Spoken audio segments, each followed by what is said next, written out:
Hello student, आज का आपका विषय है भारत की प्राकृतिक संपदा एवं वितरण। खनिज संसाधन।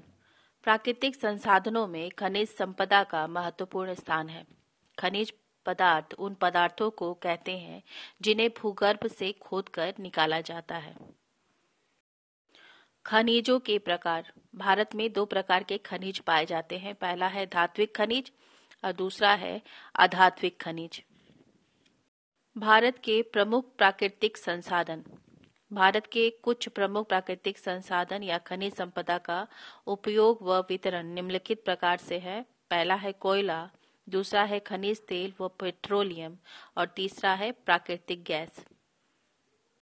कोयला पृथ्वी के धरातल पर औषधि सेल के रूप में पाया जाने वाला कोयला एक प्रमुख खनिज संसाधन है जिसका वितरण क्षेत्र है झारखंड, ओडिशा, पश्चिम बंगाल, आंध्र प्रदेश और महाराष्ट्र। खनिज तेल या पेट्रोलियम। खनिज तेल भी एक महत्वपूर्ण संसाधन है।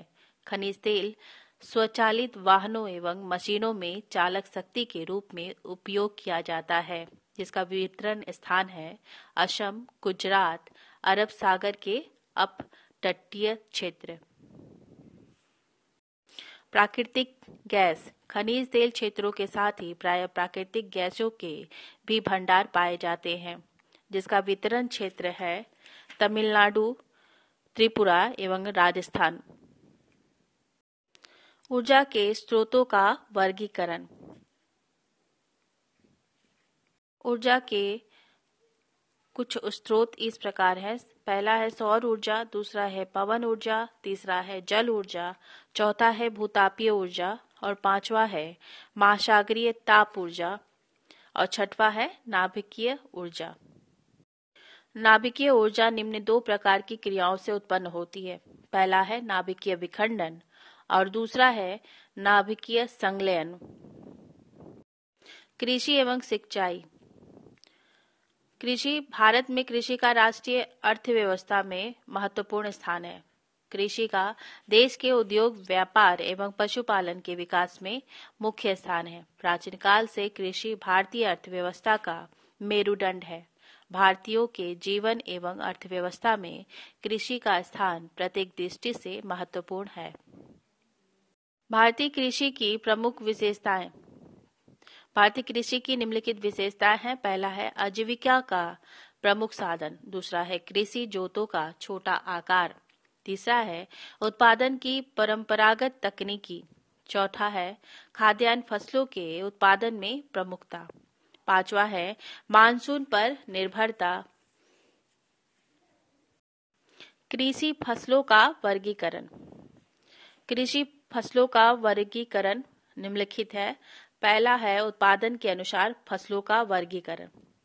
उत्पादन के आधार पर भारतीय फसलों को निम्न भागों में विभाजित किया गया है। पहला है रबी की फसलें, दूसरा है खरीफ की फसलें और तीसरा है जायद की फसलें।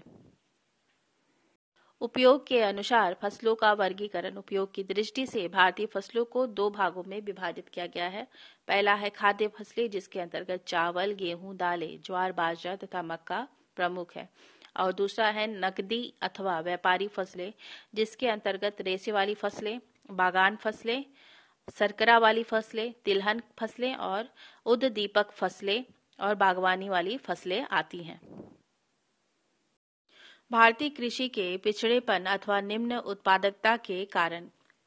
पहला है किसानों की निर्धनता तथा ऋणग्रस्तता, दूसरा है कृषि जोतों का छोटा आकार, तीसरा है उत्पादन की पुरानी तकनीकी और चौथा है अपर्याप्त सिंचाई की सुविधाएं, पांचवा है उन्नतशील बीजों, कीटनाशकों तथा रासायनिक खादों का कम प्रयोग। कृषि उत्पादकता को बढ़ाने हेतु सुझाव। पहला है कृषि का यंत्रीकरण, दूसरा है उत्तम तथा शुद्ध बीज वितरण की व्यवस्था, तीसरा है विशिष्ट कृषि संसाधनों एवं सहकारी समितियों की स्थापना, चौथा है सिंचाई साधनों के विकास के लिए विभिन्न योजनाएं और पांचवा है जैविक खेती का संवर्धन।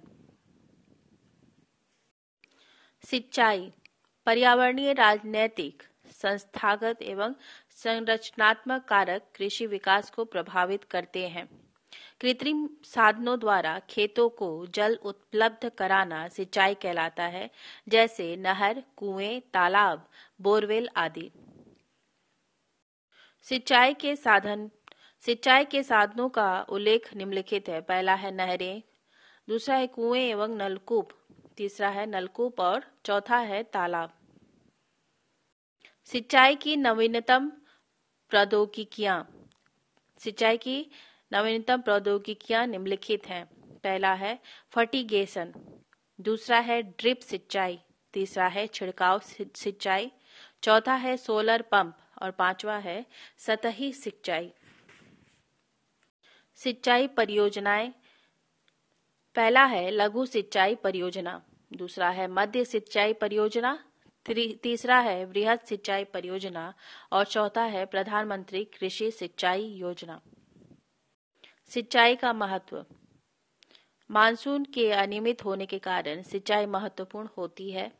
कृषि की उत्पादकता बढ़ाने के लिए सिंचाई महत्वपूर्ण होती है। वर्षा की न्यूनता के कारण सिंचाई महत्वपूर्ण होती है। सिंचाई के आधुनिक तकनीकों के द्वारा जल का सदुपयोग किया जा सकता है। आयात निर्यात में सबसे पहले आयात को जानते हैं। आयात का अर्थ है देश के बाहर से माल देश में लाना। दूसरे शब्दों में ऐसी वस्तुएं जो विदेशी उत्पादकों द्वारा विदेशों में उत्पादित होता है और घरेलू उपभोक्ताओं की आवश्यकता पूरी करने के लिए घरेलू अर्थव्यवस्था में प्रयुक्त होती है, उसको देश में क्रय करना आयात होता है।